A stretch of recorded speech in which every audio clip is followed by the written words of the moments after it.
민지야, 강민지, 민준아, 박민준. 안녕하세요. 엄마 아빠 무릎에서 채널의 세이지입니다. 오늘은 아이들의 이름 부르기로 영상을 시작해 보았어요. 그런데 같은 이름인데도 뭔가 다르다는 생각 드셨죠? 성을 붙이냐 안 붙이냐의 차이가 아이를 대하는 감정의 차이를 나타낸 거죠.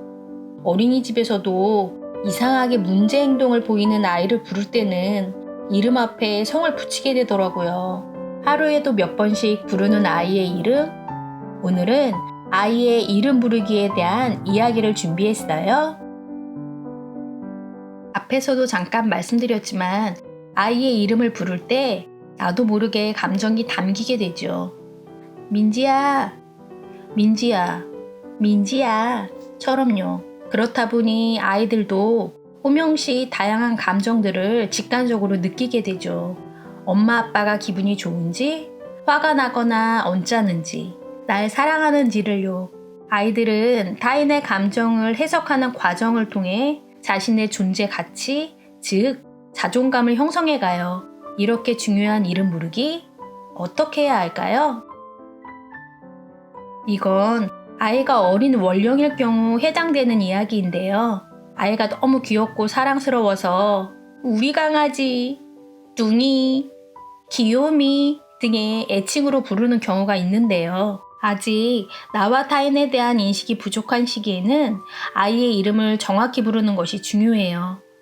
여러 호칭으로 부르다 보면 내가 민지야, 강아지야 하며 혼란을 느낄 수 있어요. 그러니 아이가 나와 타인을 인식하고 구별할 때까지는 정확한 이름을 불러주세요. 아이가 나와 타인을 정확히 구분할 만큼 성장했다면 아이의 이름에 수식어를 넣어 불러보세요. 이 방법은 어린이집에서도 자주 사용하며 교육적 효과를 얻는 방법이에요. 민지야 대신 예쁜 민지야 처럼요.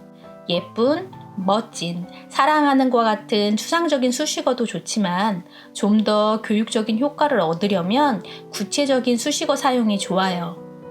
인사를 잘하는 민지야, 밥을 잘 먹는 유리, 웃음 많은 민준이처럼요. 여기서 주의할 점은 수식어 사용은 가끔 사용하는 것이 효과가 커요. 너무 자주 사용하다 보면 아이가 부담감을 느낄 수 있으니 자연스럽게 적절히 사용하세요. 또 수식어를 교육 목표에 맞춰 바꿔주셔도 좋아요. 밥 잘 먹는 민지야 해서 양치질 잘하는 민지, 스스로 하는 민지처럼요. 아이들이 바뀌는 호칭과 호명을 기대하며 두 눈을 마주치지요. 아이들이 순탄하게 지내주면 좋으련만 간혹 엄마 아빠 마음에 불을 지를 때가 있어요. 그럴 땐 순간 야, 너? 하고 아이를 부르게 되시죠. 아차! 하지만 이미 내뱉어진 말 후회도 많이 하시죠? 앞에서도 말씀드렸듯이 아이는 호명시 담긴 감정을 통해 내가 어떤 존재인지를 생각해요. 화가 나셔도 아이가 자신을 소중한 사람임을 사랑받고 있음을 느끼도록 아이의 고운 이름을 불러주세요. 또 엄마 아빠가 우리 아이의 이름을 곱게 불러주셔야 다른 사람들도 우리 아이를 귀하게 생각하며 대해요. 예전 영상에서 호명 반응에 대한 이야기를 드린 적이 있는데요. 호명 시 아이의 반응 여부는 성장 발달에 있어 중요한 체크포인트가 돼요. 민지야 라는 호명에 아무런 반응이 없다면 아이의 발달 상태를 살펴야 해요.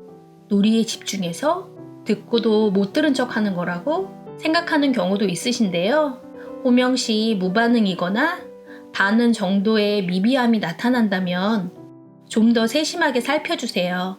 또 호명 시 반응이 단순히 소리에 대한 반응인지 자신의 이름에 대한 정확한 반응인지도 중요하니 참고해주세요.